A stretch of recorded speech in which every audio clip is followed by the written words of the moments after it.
I am in a really great spot here on the program. This morning we heard from Megan and Christine about what it's like to be a blogger and working with brands. I've worked with brands for over 3 decades and have blogged for about 5 years. So I'm in an interesting mid-spot that allows me to look at both places.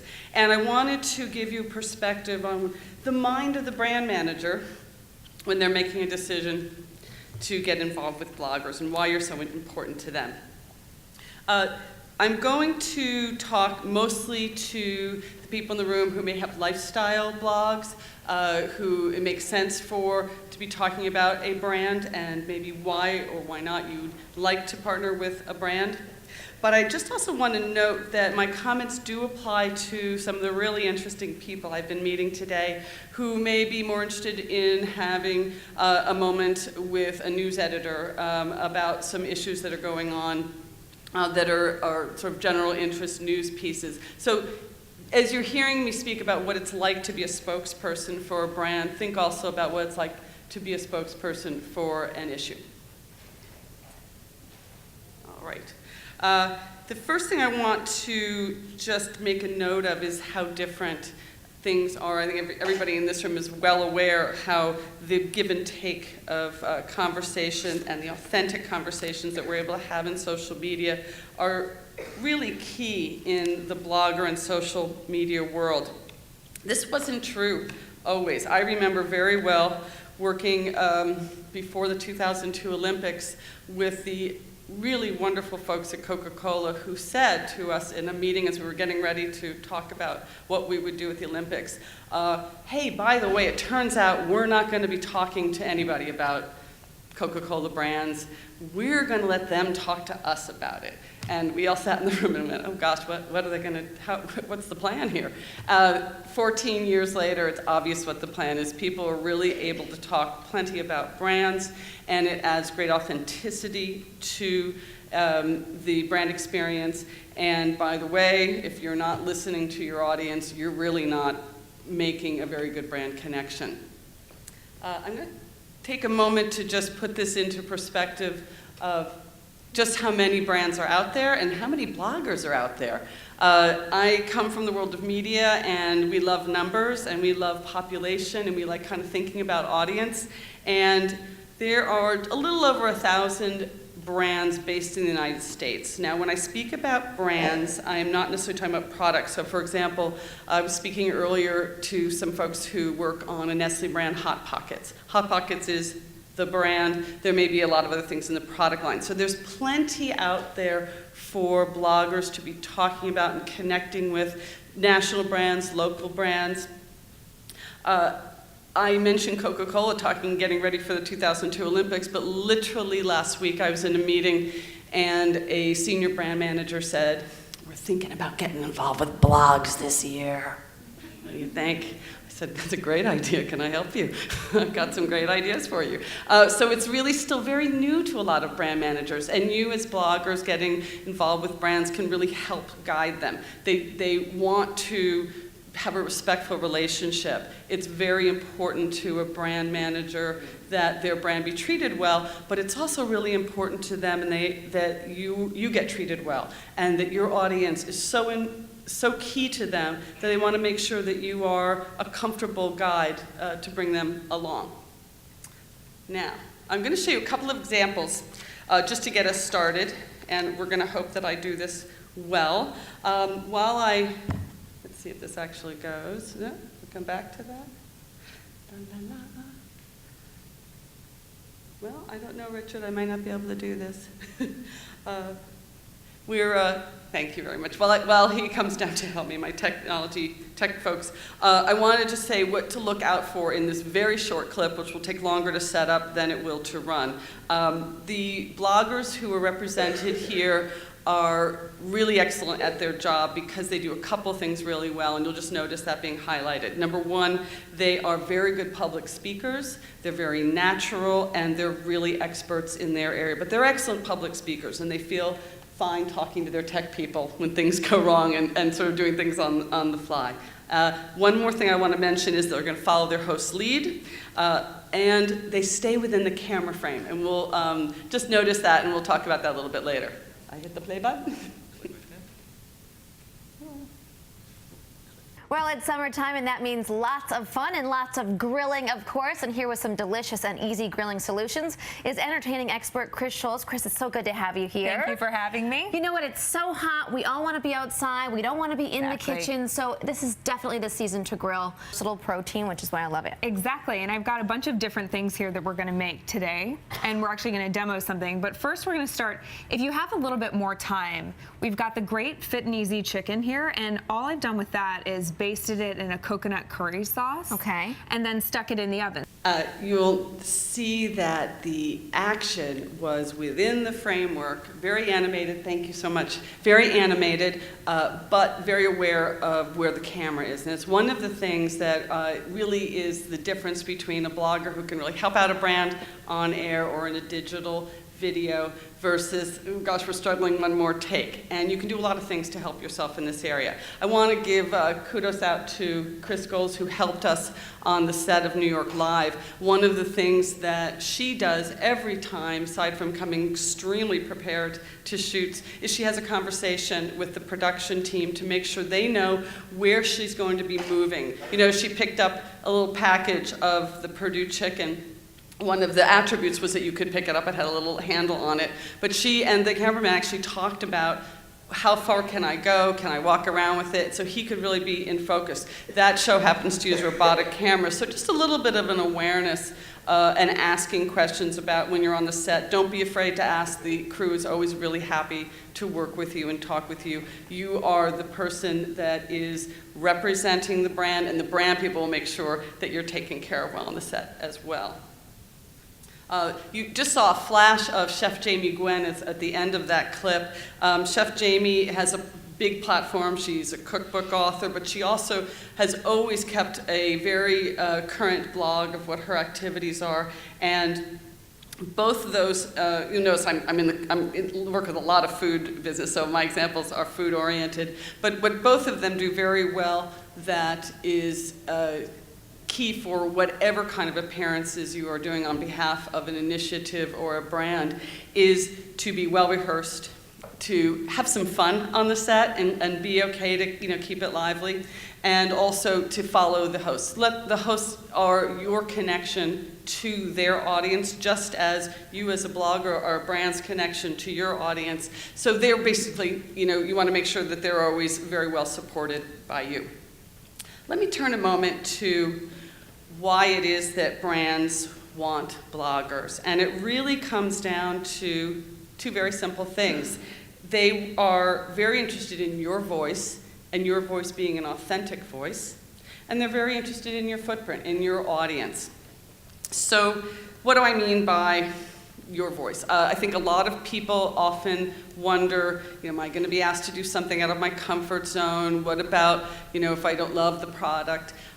There's a lot of things that bloggers can do. Number one, choose selectively. I think a couple of our speakers talked about that earlier in the day.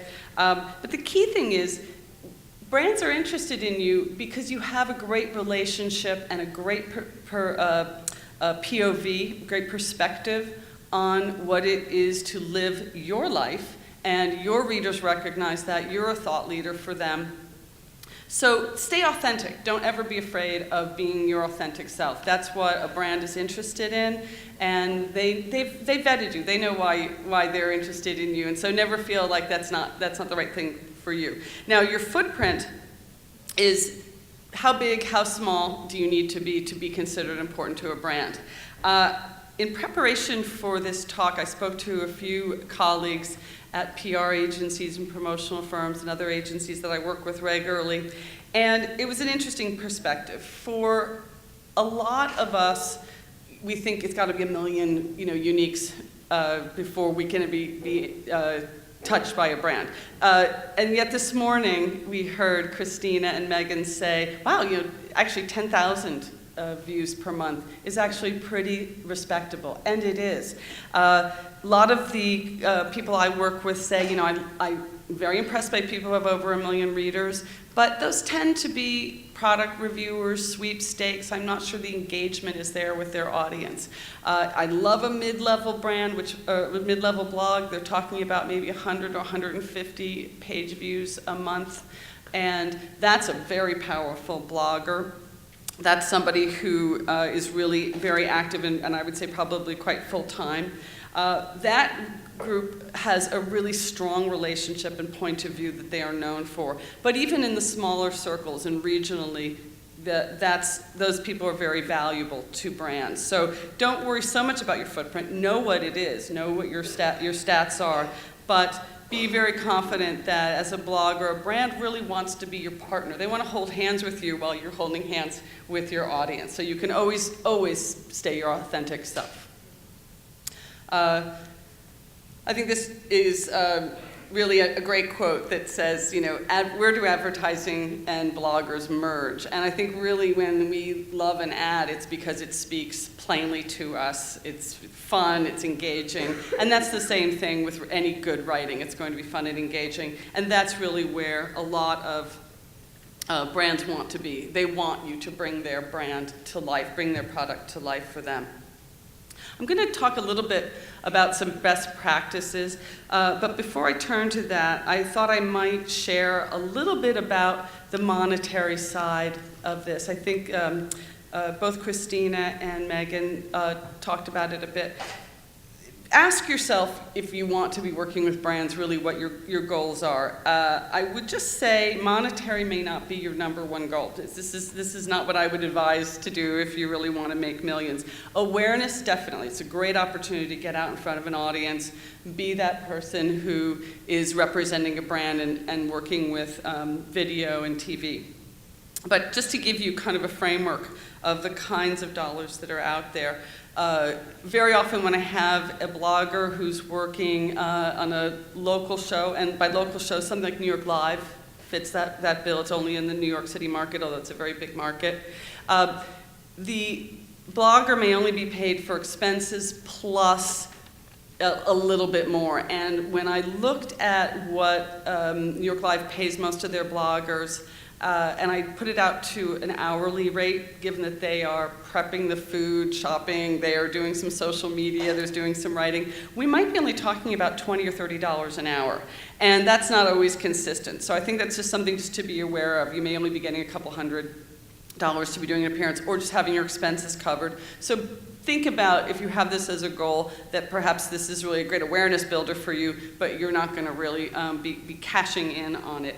There are bloggers who work with ad networks who are regularly writing, and they may have an assignment that involves developing a recipe and doing a post. They're probably in the range of the same number that I just quoted.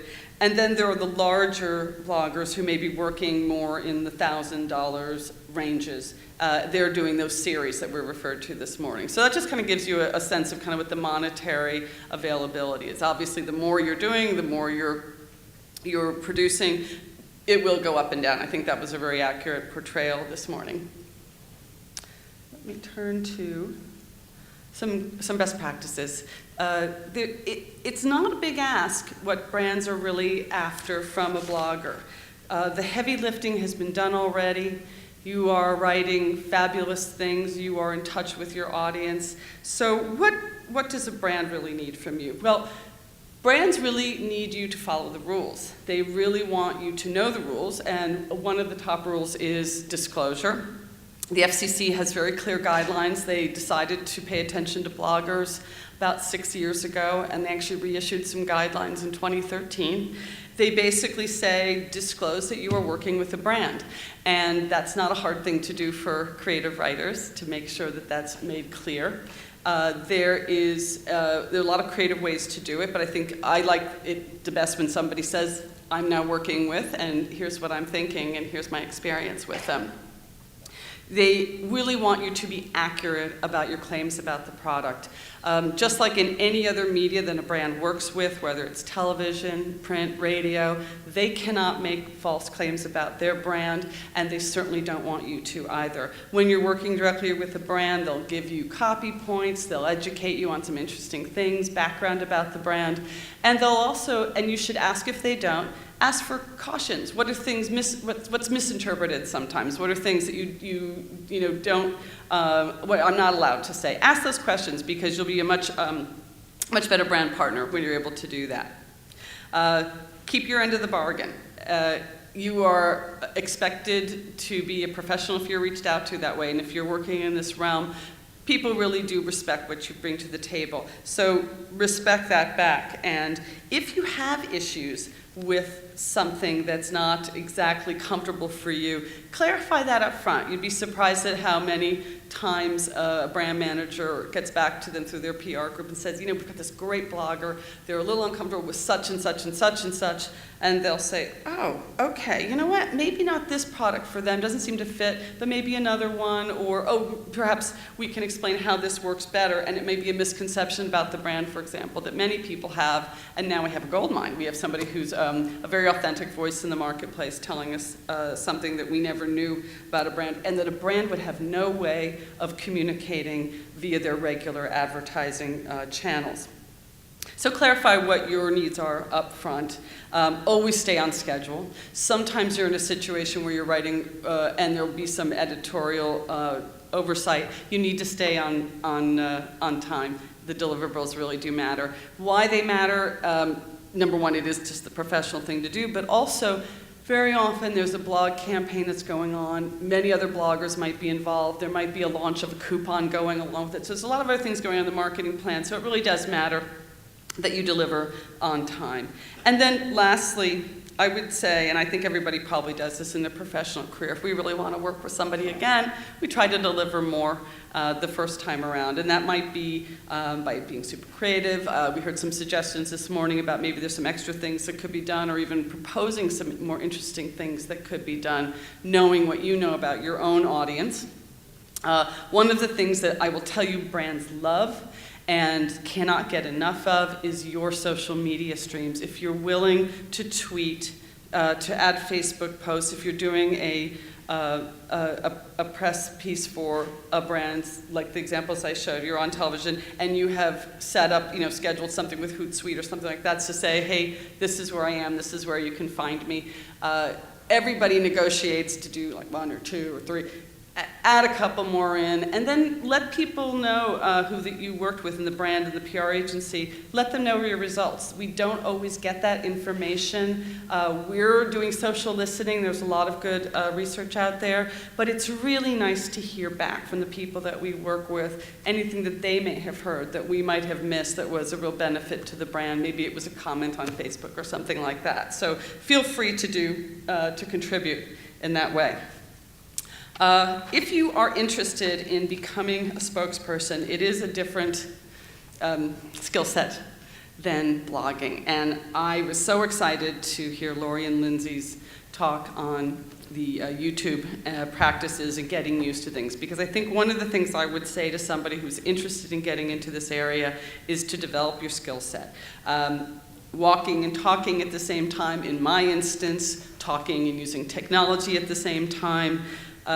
You need to practice it. You need to pull out your camera, stick it in your kitchen, on your porch, set up, and just start practicing being on camera. Whenever we have people who haven't had a lot of television experience and we're trying to consider them for working with a brand, we always say, is there any tape at all? So having something on YouTube can be very helpful. I've worked with a number of shows where we had a brand spokesperson that was actually coming from internally from a corporation as well as external, and as long as there was something that showed them on camera and being able to handle themselves and work with a host, they were in, always approved. And then we could start doing our media training, and media training simply means telling you about the brand and telling you about the show so you can be better prepared. I mentioned social media. I think this is another really important way to develop your skill set. If you are blogging, you're probably already doing all the right things in social media, but if you haven't been staying abreast of the things that make sense for you, you've noticed people are still very attached to Facebook and Twitter, but Instagram is coming up in conversation all the time, and for some categories, Pinterest. And whatever you can offer pathways is always valuable to our brands. Be a turnkey partner. Being a turnkey partner means what can I do to make this happen as simply as possible. In some of the cases where I'm doing cooking, very often the blogger themselves is doing the cooking and prep and bringing it to the studio. If they're capable of doing that, the doors are always open to them. If they're doing a lifestyle piece, say they're doing something for a shoe brand and they are styling things, all of the work that they can do ahead of time and to make it easier for the brand with the information the brand's given them, that is a godsend. There really isn't a lot of manpower, less than you would think, in brand management teams. The other thing I would say is to know your numbers. Everybody knows how to get to their stats. I think it's really important to know your audience. I don't mean know your sheer numbers, those are good to know. But if you are of a smaller blog audience but know something special about them, that's something very valuable for brands to be aware of. And just stay abreast of what's going on with your audience, and that'll just keep you, I think, as a key blogger for many, many brands. Lastly, and this is something that almost everybody, all my colleagues mentioned, is people who blog are assumed to be sitting at their computers all the time. And I think everybody in this room knows that's probably not true. But be active. Stay connected with people. Do the networking. Really step it up if you can, because those are the people who are really in touch with what's going on in the world. And those, again, make great brand spokespeople. How to get discovered? Well, I think that one of my favorite ways to get discovered is the networking that I just talked about. One of my colleagues who I work with all the time said to me, you know, we're getting most of our really great blog spokespeople as recommendation from other bloggers. So I think that being in touch with other bloggers and just being in touch with others in general, it really does matter. I think that pitching is a terrific, if you're comfortable cold calling, that's fine. Most brand managers don't take a cold call. They'll refer you to their agency. So there you are, you've found the right people to be with.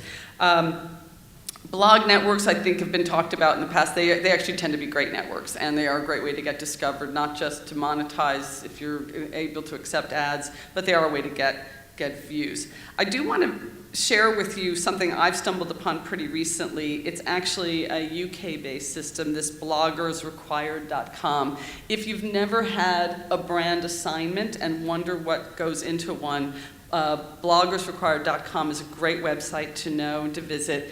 As I said, it's UK-based. Most of the bloggers requests are for UK brands, but occasionally there's a US or an Australian or global request involved. And you can sort of try it out and see what you think about it. You can see, again, how the monetization works. It might be just receiving product. It might be an awareness thing for you. It might just be a training session to just sort of try it out and see how this world fits in with your view, your worldview, and your blog. So that's kind of a fun one. I'm actually surprised I wasn't able to find a crowdsourced version in the US, but I'm sure, and no doubt, there'll be one coming. The rest of the examples are pretty much, again, that networking thing, reaching out to others, be a guest blogger, reach out into different pathways, and again, get some experience vlogging.